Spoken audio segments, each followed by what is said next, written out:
have a sour attitude, and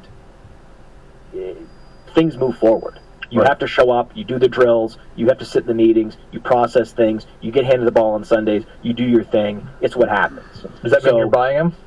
Right, yeah. So I think that I think the probability that he is a Colt is higher than the public believes right now. And the reason I say that also is because, yeah, sure, like I said, he's unhappy.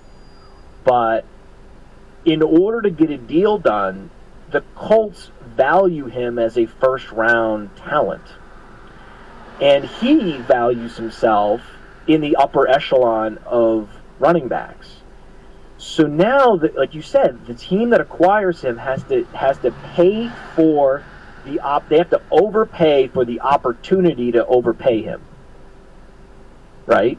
That's how they're going to see it, because they're seeing these contracts that all these running backs are getting in the $5 million zone, Dalvin Cook $8 million, and they're like, well, why would I pay you that? I get you're valuable and we love you, but this is just what the market's charging. I go to the store and I can't believe how cheap an apple is, but an apple's still 49 cents. Right? It's just what it is. Forever. There's nothing I can do, Jonathan. I love you and you're great, but this is the going rate, and I'm sorry that we can't offer this to you. And then also, for us to do this, don't forget, we have to also send a first rounder to your friends in Indianapolis. So when it's Laramie Tunsil and he wants out of Miami, you can get a deal done because it's that valuable of a player. Those guys just don't come available on the open market. So you're going to get a Bill O'Brien willing to overpay for a Laramie Tunsil. It's hard for me to wrap my head around a scenario where you have a team that agrees to pay a first-round pick for the right to pay full freight on a running back, which is why I believe Jonathan Taylor will play a full season as a Colt this year.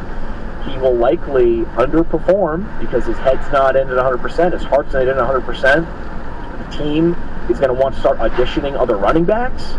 So I think it's a mess.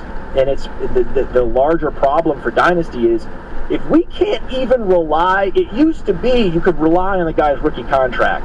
That the strategy I talked about earlier, getting these guys in the rookie draft, is what you got to do, because then it's up in the air. We have no idea. Maybe DeAndre Swift alienates everybody in Detroit and he's gone, and the next thing you know he's behind Kenny Gainwell. What happened? I don't know, right? But that's how quickly Dynasty value can evaporate, can just vanish with running backs. And I think that the Indianapolis situation, probably the like, you are hoping if you have him that he goes somewhere else, because I don't know that he tweaks his ankle, he doesn't play for a month.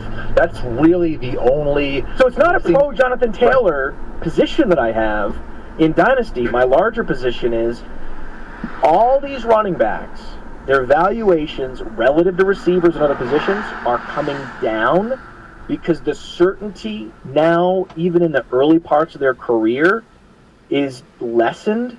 So how could you possibly put the same type of valuation on these guys you're putting on any of the receivers, like a Chris Olave, where you know what you're going to get for the next 5 years? You can't do it, and you got to knock it off overpaying for running backs in Dynasty, because we're going to go through the same exercise with Breece Hall, and then the same exercise with Najee Harris. And then you're just hoping that, Travis Etienne comes out and he says, hey guys, we're running backs. It's our job to show teams value, and especially in the passing game.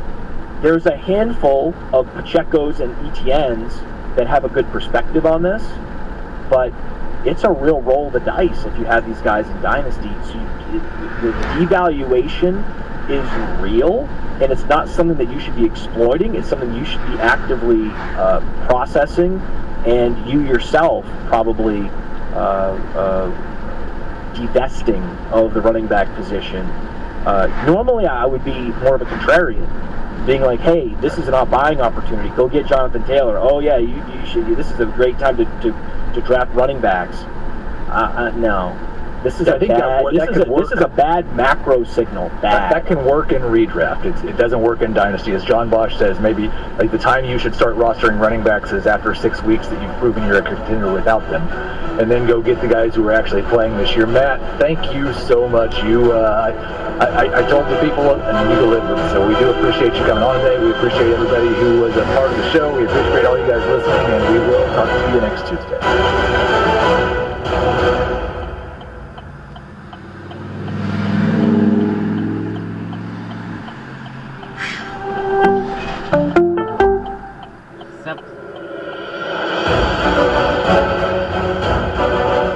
Welcome to Fantasy Football Today Dynasty. I am your host, Keith Cummings. A little, but not too bad. For you today, we're going to break down some early training camp news. We're going to talk about a few Dynasty risers and fallers since June, and then we're going to answer a bunch of your questions from the Apple Podcast reviews.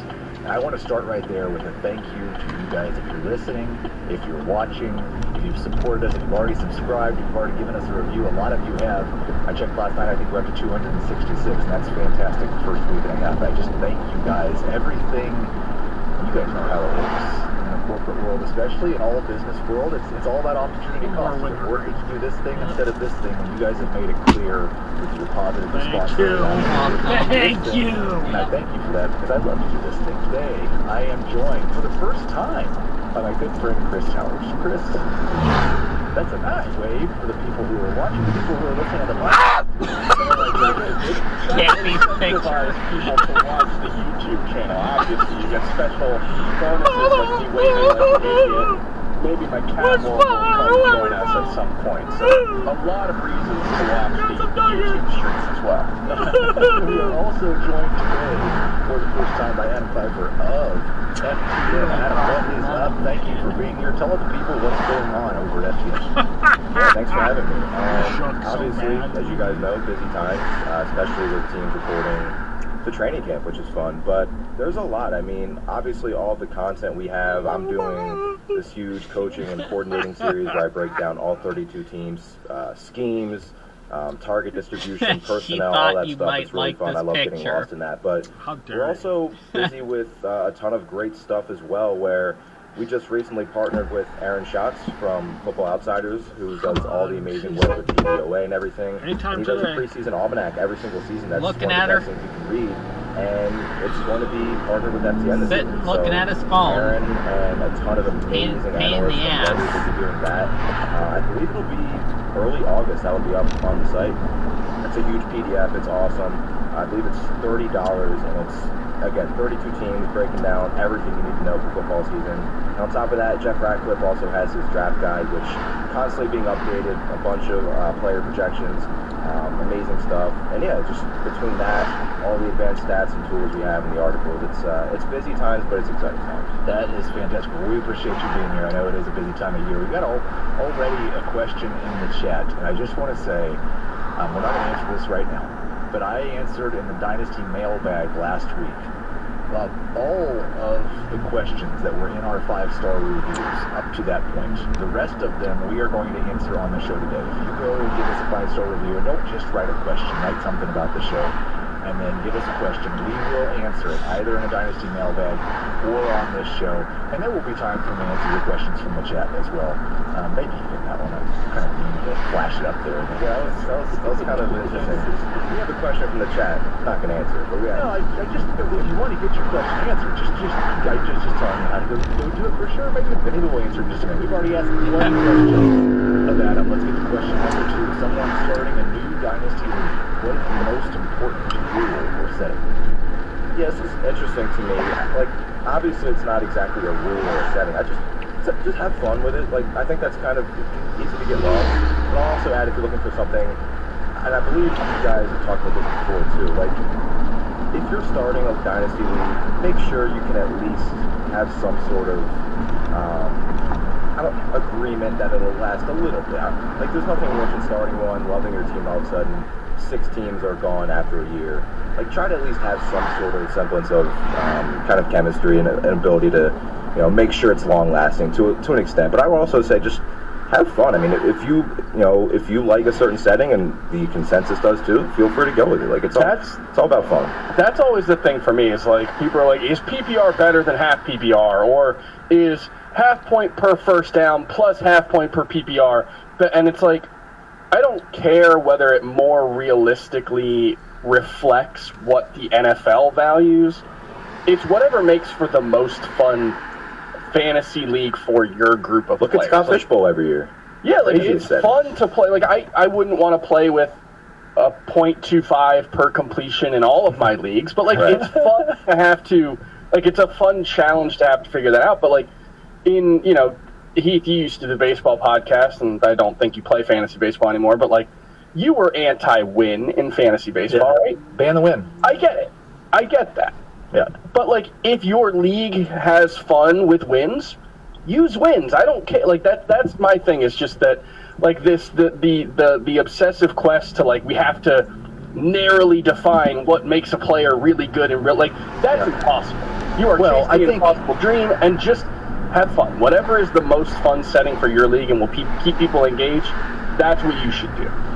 I will say, to Adam's point, in the Baked Burger Dynasty League, Adam finally named his new league that is half people that nobody knows and half very generous people that we appreciate. And we appreciate the other people, too, that nobody knows or that he doesn't even know. But anyway, I'm on deck. And from the 11th pick, I'm either going to get Jamar Chase or Justin Fields, so I'm very happy about that.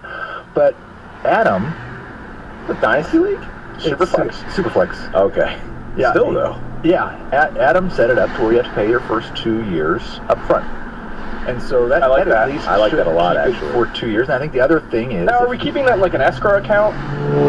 That That's second the year, thing. like how's the like? Are we putting maybe get like a savings? Like I was going to 2% give return? you credit for a point, but then you start asking questions like this. Now, to Chris's point, and this is one of the things you convinced me on a couple of years ago. Like, it used to be really important to me to try to figure out, like, what's the best way to do this so that the best person wins. And the truth is, our game wouldn't be near as popular, and there wouldn't be near as many jobs if the best person always won. Like, we need to have luck involved. Mm-hmm. We need to have some of this silliness involved. Because Shafee T tells me that he is taking Chase, so I will get Justin Fields with the 11th pick. And I felt pretty terrible when I got the 11th pick in Azer's League. I wasn't surprised by it, but I feel better about it now that I have Justin Fields. Question number 3, Adam. Who is the one player Dynasty managers should I buy don't know. before the actual games start? So I debated between 2 players. The first player was Antonio Gibson, and I'm admittedly terrified because you guys remember, what was his rookie season when there was the Christian McCaffrey comps, and now he's a matchup nightmare for opposing defenses. I tend to believe it more this year because of the presence of Eric